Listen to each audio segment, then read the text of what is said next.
자, 그래서 베드로의 촉구를 따라 회개한 사람들에 의해서 교회가 시작된 겁니다. 한마디로 그 사람들은 어떤 사람들이냐? 이 세대로부터 돌아선 사람들의 모임이라 할 수 있겠습니다. 이 세대로부터 돌아서서 뭘 할까요? 하나님의 주 되심을 따르겠지요.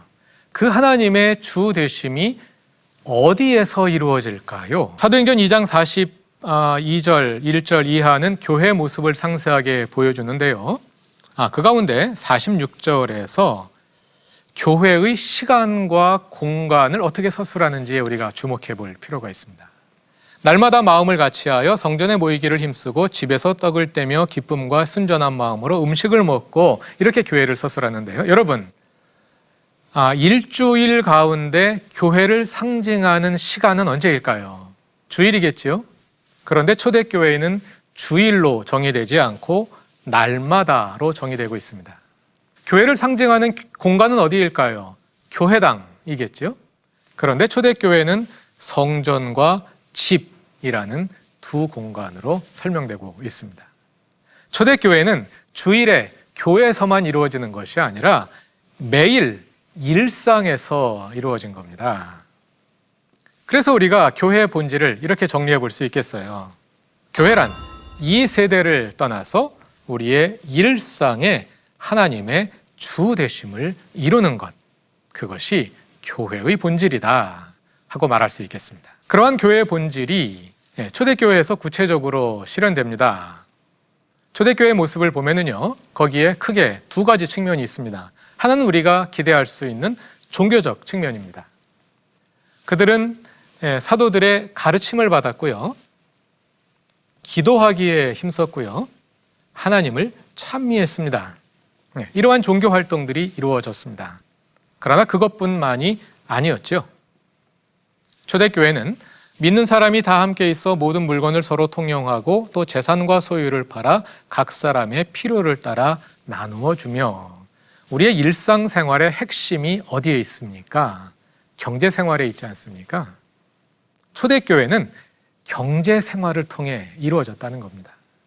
그들은 돈의 지배로부터 자유로운 사람들이었습니다. 단지 거기에서만 그랬을까요?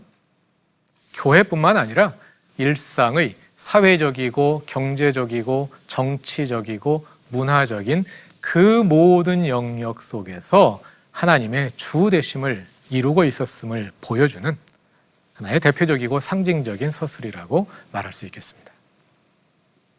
이러한 두 측면은요, 교회의 두 가지 중심 사역에 의해서 그대로 실현되었습니다. 사도행전 6장에서 그것을 우리가 잘 살펴볼 수 있습니다. 사도행전 6장을 보면은요, 교회 안에 문제가 생겼습니다. 교회 안에 히브리파와 헬라파라는 두 그룹의 사람들이 있었는데요. 여기서 히브리파란 태어나서부터 계속 팔레스타인에 살았던 토착 유대인들을 가리키는 말이고요.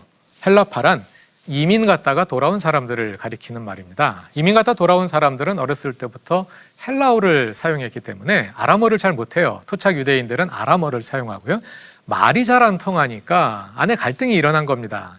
특히 그 가운데 교회가 과부들을 구제하는 사역이 있었는데 헬라파의 과부들이 자꾸만 구제 사역에서 누락되는 거죠. 그래서 불평이 제기되었습니다. 그 문제를 해결하는 이야기가 6장 앞부분에 나오는데요. 여기에 보면 초대교회에 두 가지 사역이 있었음을 알 수 있습니다. 헬라어로 디아코니아라고 표현합니다. 이 디아코니아라는 말은요, 보통 섬김이라고 번역이 많이 되고요, 또 교회의 구제 사역 또는 사회봉사 활동을 가리키는 의미로 많이 사용되는데요. 사도행전에서 디아코니아는 사회봉사 활동만을 가리키는 말이 아닙니다. 먼저 6장 1절과 2절에 의하면 이 말은 구제사역을 가리키는 말입니다. 그때 제자가 더 많아졌는데 헬라파 유대인들이 자기의 과부들이 매일의 구제에 빠짐으로 히브리파 사람을 원망하니 12사도가 모든 제자들을 불러 이르되 우리가 하나님의 말씀을 제쳐놓고 접대를 일삼는 것이 마땅하지 아니하니, 여기에서 구제로 번역된 말 그리고 접대로 번역된 말이 바로 디아코니아입니다. 뿐만 아니라 사도행전 6장 4절에서는요, 12사도가 뭐라고 말하냐면 우리는 오로지 기도하는 일과 말씀 사역에 힘쓰리라 하고 말하는데요. 이 사역으로 번역된 말도 또 역시 디아코니아입니다. 같은 단어를 세 가지 서로 다른 단어로 번역한 거예요. 말하자면 두 가지 디아코니아가 있었는데 하나는 말씀의 디아코니아, 또 하나는 구제의 디아코니아가 있었다는 겁니다. 뿐만 아니라 이 디아코니아 사역은 예수님 자신의 사역이기도 했습니다. 누가복음 22장 27절에 보면 최후의 만찬석상에서 이렇게 말씀하시거든요. 앉아서 먹는 자가 크냐 섬기는 자가 크냐, 앉아서 먹는 자가 아니냐, 그러나 나는 섬기는 자로 너희 중에 있노라. 이 섬기는 자라는 말은 디아코니아의 동사형이 사용되고 있거든요. 예수님도 디아코니아를 하시는 분이에요.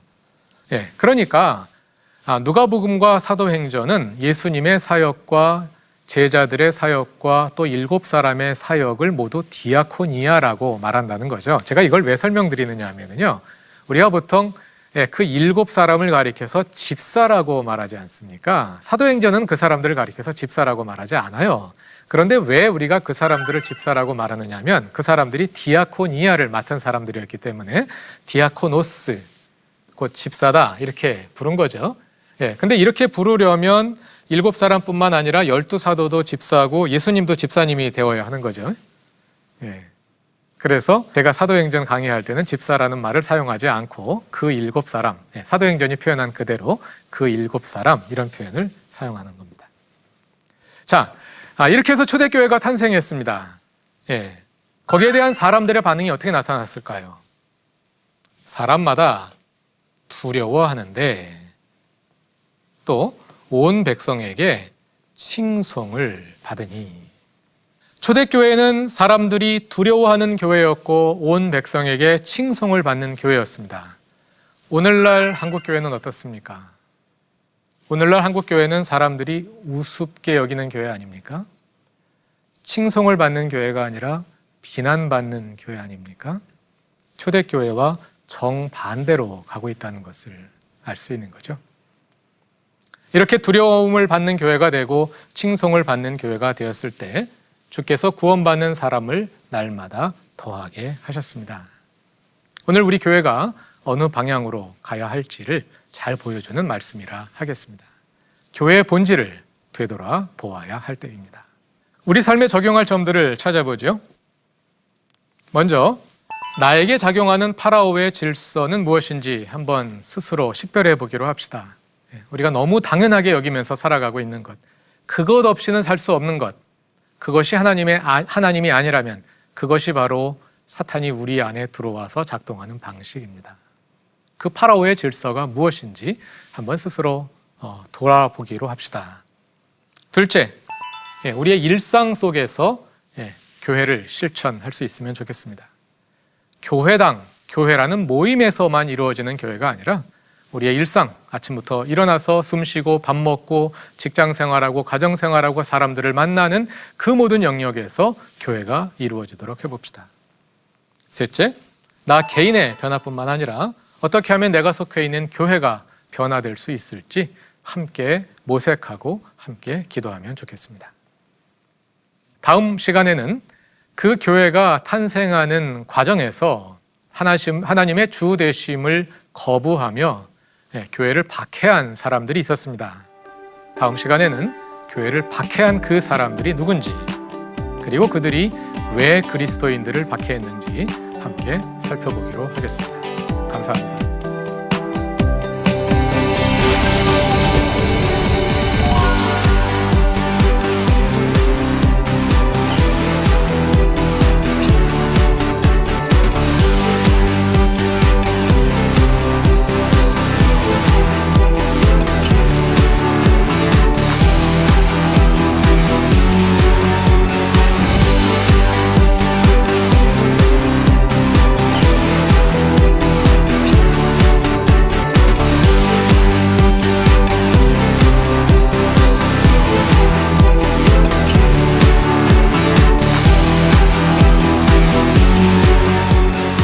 이 프로그램은 시청자 여러분의 소중한 후원으로 제작됩니다.